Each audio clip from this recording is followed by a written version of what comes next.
Assalamu alaikum students. Our first lecture on linguistics is morphology. What is morphology? Morphology is the study of structure of words. To explain morphology, what is morphology? It deals with the syntax of complex words. Normally syntax means sentence structure. When you are dealing morphemes, so you have to dissect the complex words, parts of words, also called morphemes. Even one single word has different parts, and those parts are called morphemes. As well as with the semantics of their lexical meanings, all of those different parts within one word, what are their meanings? Even different parts of one word may have different meanings. So it is the study of words into different parts which are called morphemes. Morphology is to understand that how words are formed and what semantic properties they convey, what meaning they convey through their forms, and enable human beings to easily recognize individual word and their meanings in discourse. So it is a study of words. Different smallest meaningful units are called morphemes. Okay, now you have understood what is morphology and what are morphemes. You will see what are free and what are bound morphemes. Analysis at a morphological level is concerned with structural elements of meaning called morphemes. Morphemes are classified into two types. For example, if you have a word like beautiful, so beautiful is made up of two different words, two different morphemes, beauty and full. Okay, so these two parts are joined together to create a word which is beautiful. So beauty and full, within this one word, they are two morphemes. Take one more example, like unsuccessful. So unsuccessful can be divided into two distinctive parts, un and successful. So unsuccessful has two morphemes, un and successful. If you can take away both of them, so you see that in unsuccessful, un cannot stand alone, but successful can stand alone. So the morphemes which can stand alone because they have specific meaning, they are called free morphemes. Like successful is free morpheme, but un, like impossible, impossible, cannot be taken away because it has no meaning of its own. So this is bound morpheme. Take some more examples. Take free morphemes like girl, boy, mother, etc. These are words with a complete meaning, so they can stand alone as an independent word within a sentence. So they are called free morphemes. Bound morphemes, these are lexical items incorporated into a word as a dependent part, which are dependent, which cannot stand alone. They don't have their meaning, but they have a function to perform. Bound morphemes operates in the connection processes by means of derivation, inflection, and compounding. They are used in three processes which you will be studying further. So what is derivational morphology? Derivation is concerned with the way morphemes are connected to existing lexical forms as affixing, in which you derived new words. Affixes are the words, part of words with which you attach words. Prefixes are the parts of words which are attached in the start of sentences, and suffixes are the words which are added in the end of sentences. Like if you see examples of prefixes like un, pre, post, dis, like disrespected, you add dis to respected. So when you add dis to respect, so you are adding prefix, and respect is affix. What are suffixes? These are the morphemes which you add in the last of some words, like ing, full, beautiful. In beautiful you add full at the end of beauty, so it is called suffixes.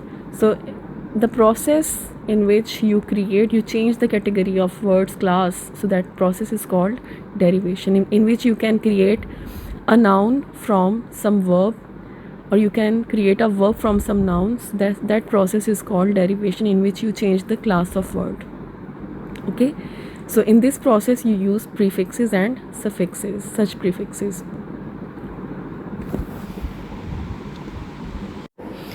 Now you see some examples of morphological derivation.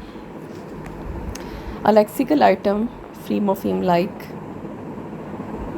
when you have like and when you add dis before like, becomes dislike. Okay,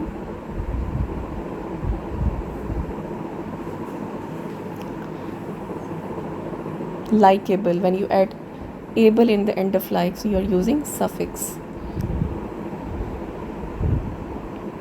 You will see these examples, just go through them. Like likelihood, you add hood with like, likelihood, okay, which means probability. Derivational affixes can cause semantic change when you are making use of derivation.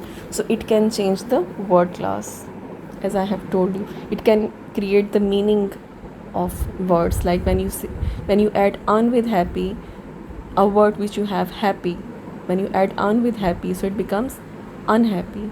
Okay,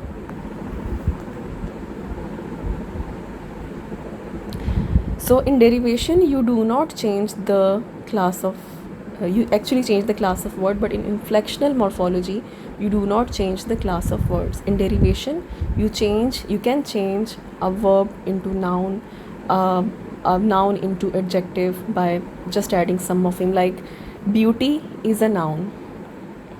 I will give you one example of derivation. When you have a word beauty, so what is the grammatical class of beauty? It is a abstract noun.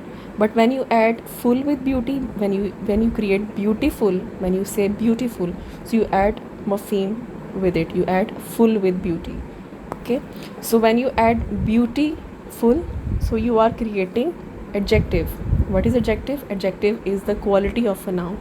So when you change beauty to beautiful, so you are changing the class of word, so which is called derivation. And you can do through uses of affixes like prefixes and suffixes. I have already explained what are prefixes and what are suffixes. Now let's see inflectional morphology. Inflection is a morphological process that adapts existing words so that they function effectively in sentences without changing the category of base morpheme. Basically, inflectional morphology, it performs the function of grammar. They have some functions to perform. It doesn't change the class of words. Verb inflectional suffixes. What are these? We will have a look. The suffix s, when you add s with the verb, so basically it uses in the present indefinite tense. When you use ed, so it creates past indefinite tense. Okay, so these are verb inflectional suffixes. You add at the end of, like when you change a word study to studied, so study means in present, studies means in present. When you say he studied, you have added ed with studied, so you have created a past tense by using suffix in the end. Okay, when you use ing, when you add ing at the end of eat, it becomes eating, right? So now you are making use of present continuous tense. So this is how verb inflections are used. There are some noun inflectional suffixes also. The suffix s function, like when you make plurals, when you add s with dog, so it becomes plural.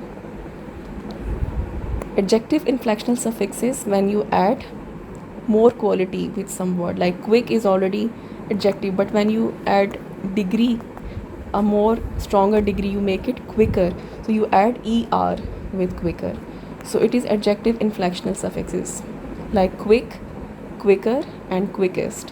When you say quick, it is positive degree. When you say quicker, it is comparative degree. When you say quickest, it is superlative. So you can add degrees to your adjectives.